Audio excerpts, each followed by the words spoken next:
Hi everyone, this is Mr. Cox picking up where Mrs. Summerlin left off. With your Dante notes, you'll want to flip to the back, and the first idea we're going to talk about is the Contrapasso. And so as it says here, the punishments of the sinners correspond symbolically to the sins themselves. The way I like to think about this is by asking the question, how do the sins create their punishments? In Dante's world, and the way Dante is dealing with sin, it's not so much the idea that God says, don't do this, and therefore if you do it, it's bad, but that sins are bad for a reason. That they have bad repercussions in your life, or that they create a world in which you can't function. And so, just an easy example of this is down here with the lustful. So if we think about lust as being overcome with passion, you can see that they're punished by being swirled in a wind. And so that wind represents their spirit, that spirit of passion, but it doesn't leave time for reflection, for careful thought, and for reason. And reason has to govern passion, or else you are constantly sort of caught up in a whirlwind of action.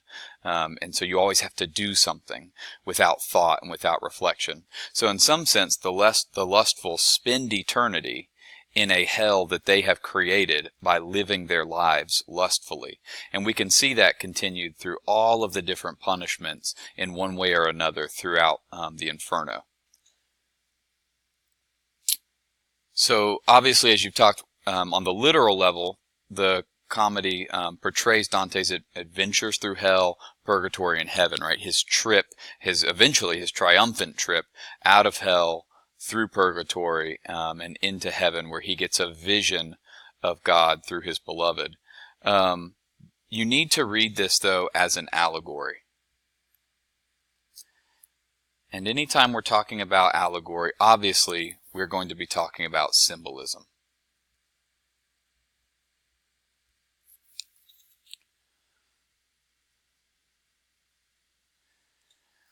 So it's one thing for you to be able to tell me about the different beasts and the different monsters that occur throughout the Inferno. But what I want to know is, what do those beasts and what do those monsters represent? And really, how do they correspond to our real life? If you think of this as its correspondence to real life, and as it says here, the trials of the human soul to achieve morality and find unity with God, I've heard Dante described as an existential poem. It may seem like it's about the afterlife. It may seem like it's about something that occurs after our death, but really it's about our existence within the world. And so you're going to want to pick up on some of those existential themes, like anxiety and confusion. The other thing I think is interesting here is that throughout the text we get these moments of confession from Dante, where it seems that he himself participates in some of these sins, and eventually when he goes to purgatory, that he has to pay in some sense for the sins that he sees. So you're going to want to look at Dante, the character in the text, and how he directs himself towards these sinners in those moments when he is very open. There are times when he weeps, there are times when he passes out, there are times when he's overcome with grief, and then there are times when he's overcome with joy because he sees somebody in hell that he thinks really deserves to be there.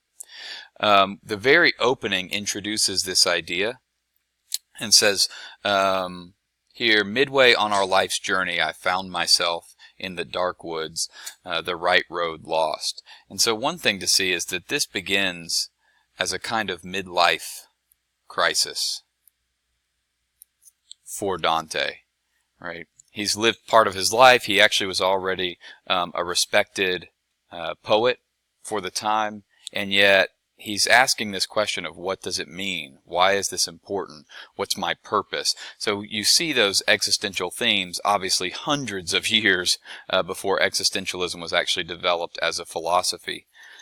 Going on, this idea of the right road would obviously be the moral existence.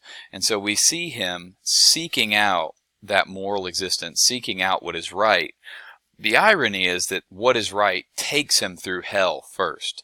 And so again, you get that idea of, to get to heaven, you have to first experience your sin, and then you have to work through your sin through purgatory, and then finally you get to come out on the other side and see something like bliss, and have that ecstatic moment in heaven. Dante here is linked with a medieval tradition of Christian allegory. There are several different examples of this. And what I think is really important to note is that because it's Italian, it's also tied with the pagan religions. And so here you have Dante's Guide Through Hell, for example, is a pagan poet. And some of the creatures that he runs into throughout the Inferno actually come from Roman mythology and from Greek mythology. So you're going to see this really interesting blend of the Christian and pagan together throughout the text. Alright, going down to the bottom, we have here the different levels of hell. And so there are a couple of notes that I want you to have for this. One thing to notice is we start here with the gates of hell, and then we go through 9 different circles of hell. These get worse as you go down.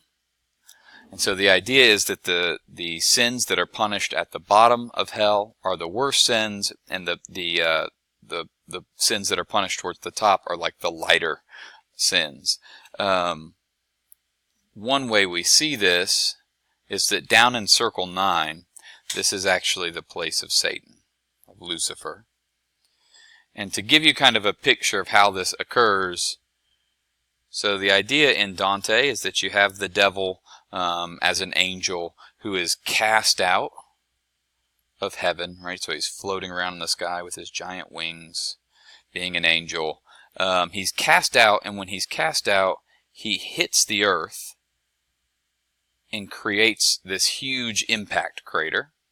And so now the devil is lodged down here in the bottom of hell. And so as Dante, here's our little Dante, as he takes his trip down the different levels of hell, he is getting closer and closer to Satan. And so the sinners at the bottom are closer and closer to Satan in their sin. So they commit the same kinds of sin that Satan himself is being punished for.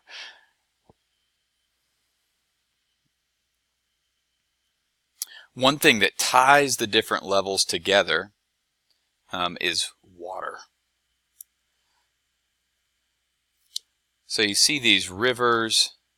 Sometimes it's really hard to call them rivers because they're swamps, or they're just this kind of festering water, or they may be like, blood boiling up.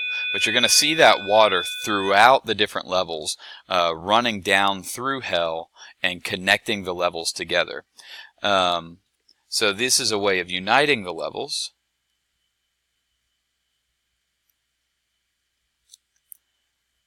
But as the water changes, it's a reflection of the sin.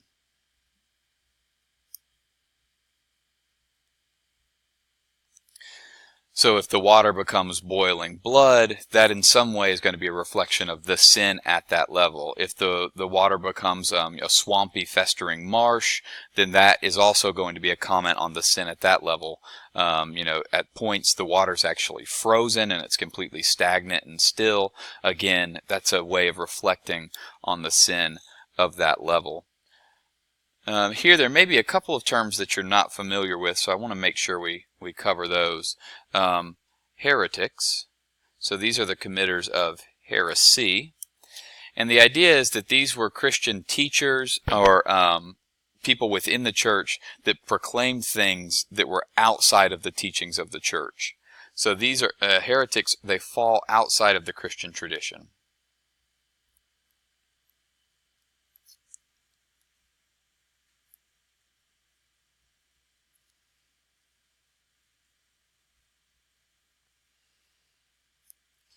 Now, it's interesting to note that Dante himself is running the risk of committing heresy in writing the Inferno, in writing Purgatorio, and in writing Paradiso. And so, again, as you read through these things, you can never read it in a straightforward way. You've got to realize that there's more going on in the text. Another thing here is that we'll see pagans within some of these different levels, and so we might ask, well, in what way is a pagan a heretic of the Christian church, because they never even existed in the Christian church? And yet, that becomes really important to understand, what does Dante really mean by heresy, because he's not quite using it in the way that it would have been used by the Catholic Church of the day. Here we have the prodigal and the miserly. Here, I want you to think of this word as tied with the story of the prodigal son. You may know the story from the Bible where the prodigal son demands his inheritance early from his father. He travels away from home, and there in a foreign land he squanders everything he has. And so these are basically people that waste the gifts that they've been given, that they waste the wealth that they should be able to use for good. And they are up against those people who hoard, the people who refuse to share, and the people who have a kind of fear over the future, so they hold on to everything they can. So you'll want to think about how those two things are similar, but also opposing each other within that circle. All right, so that should pretty much give you an overview of Dante's Inferno. And we will see you Monday.